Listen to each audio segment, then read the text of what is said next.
If you start going through this bill, I just read this piece today by Isaac Shore in National Review. There's a provision in there for federal employees to be given $21,000 additional if their children have had to do school from home and that's been a hardship for them. It's outrageous.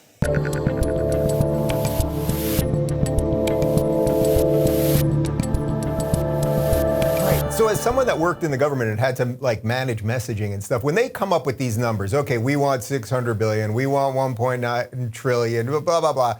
It's doesn't it all kind of feel made up? Where are these numbers really coming from? Who's really paying for it? That there's never a cost. There's never a cost to be I'm the guy that wants to cut some stuff, so you'd never do it or there's never a benefit. In other words, I'm going to cut some stuff. No one's going to really give you credit. People just want more and more and more and more. Yeah, so you imagine that Ron Klain would say, we can do $1.9 trillion, but don't you dare think about going to $2 trillion because $2 trillion into the year is that's why things cost $9.99 at the store. They don't cost $10 because you'd be like, well, I'm not going to pay $10, but $9.99, that's reasonable. And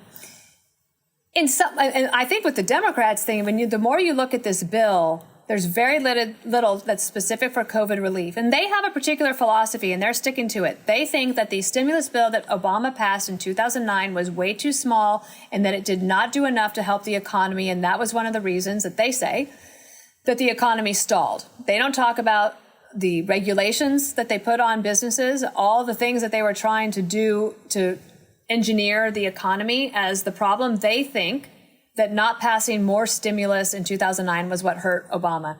And Ron Klain came into this saying that we are not going to go too small, that the danger of going too small is worse than the risk of spending too much.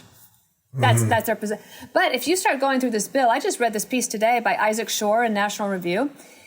There's a provision in there for federal employees to be given $21,000 additional if their children have had to do school from home and that's been a hardship for them. It's outrageous. You check that out. There's the swamp. I think that's what we call the swamp. Is that what we call the swamp? That is so much the swamp. Isaac Shore, National Review. Check that one out. There's the things like the $100 million for the bridge that Chuck Schumer wants in Canada. There's the $100 million that Nancy Pelosi wants for that transportation project from San Francisco out to Silicon Valley, where I thought everybody was working from home now. So why do we need that?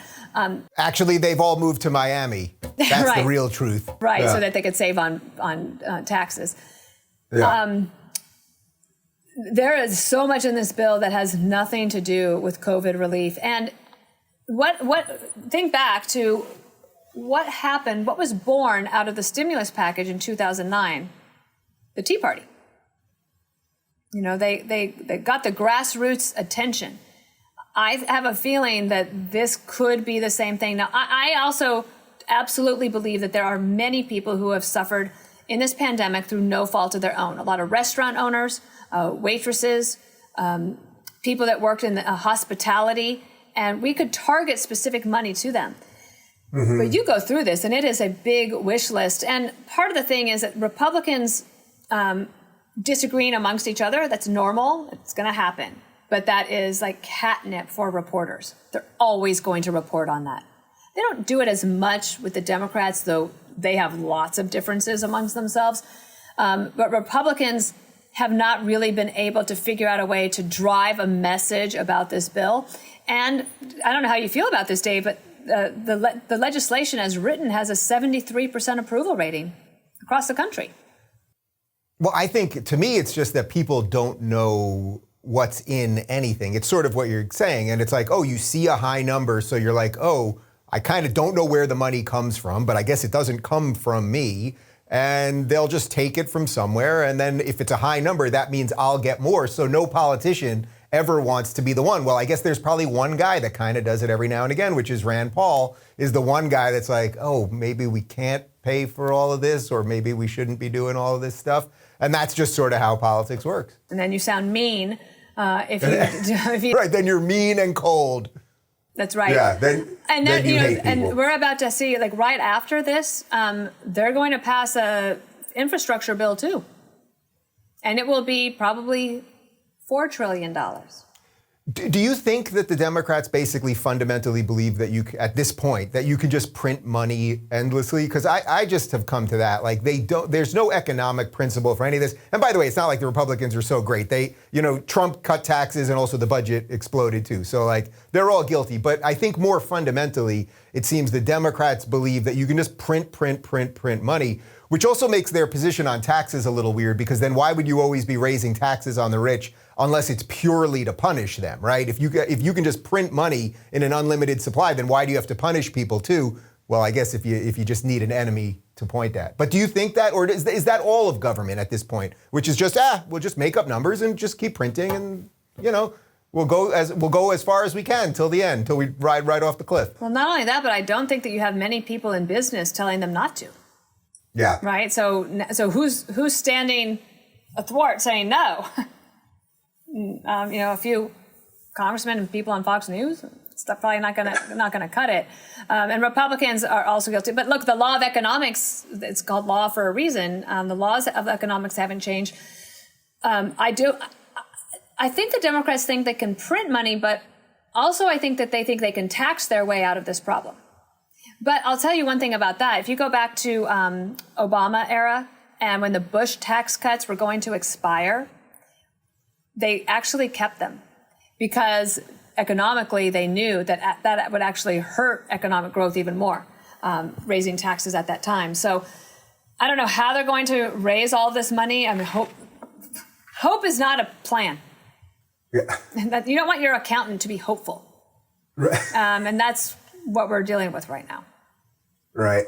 So before we get to the book, I want to ask you a little bit about, you've had a couple changes kind of in your day-to-day, shifting around your schedule, and you're doing like 87 shows and all kinds of stuff. But I also want to ask you about Fox and kind of what's going on over there, because I still hear this a lot when I go on Fox. Like, there's a certain amount of people that are just sort of pissed at Fox that a year ago were not pissed at Fox. Do you hear any of that? Do you think any of the criticism not so much anymore. is legit?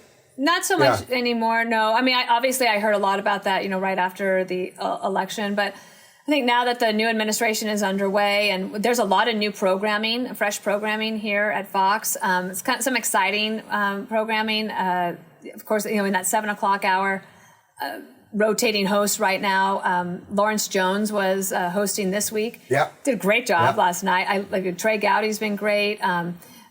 Rachel Campos Duffy was good. Katie Pavlich. I mean, so wow, we have a lot of talent here, and so that's great. My job changed in that I was doing the daily briefing with Dana Perino at 2 o'clock, which I loved. When you could come on as a guest. Yeah. And then the 5, which I've done for nearly 10 years now. Can you believe it? 10 years in July. That's crazy. 10 That's years absolutely in July. Crazy. That's good. Yeah. Because Jasper's 9. That's how I always keep track. So we started in July of 2011. So in December, just as I'm finishing up this book, just as the election's sort of behind us, thinking I'll have a relaxing time, get COVID behind us with these vaccines, and I get a call saying, we have an idea. Like, oh, I love ideas. What's your idea? And it was for me to no longer do the daily briefing, but to co-anchor America's Newsroom with Bill Hemmer from 9 to 11 in the morning.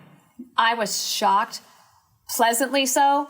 I love Bill Hemmer. I actually am one of those annoying people that loves mornings. I like doing that news first of the day. And I have to say, so we've been doing it since January 18th, and it has been such a joy. I love it.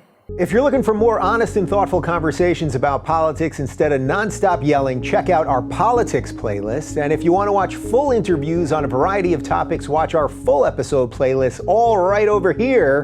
And to get notified of all future videos, be sure to subscribe and click the notification bell.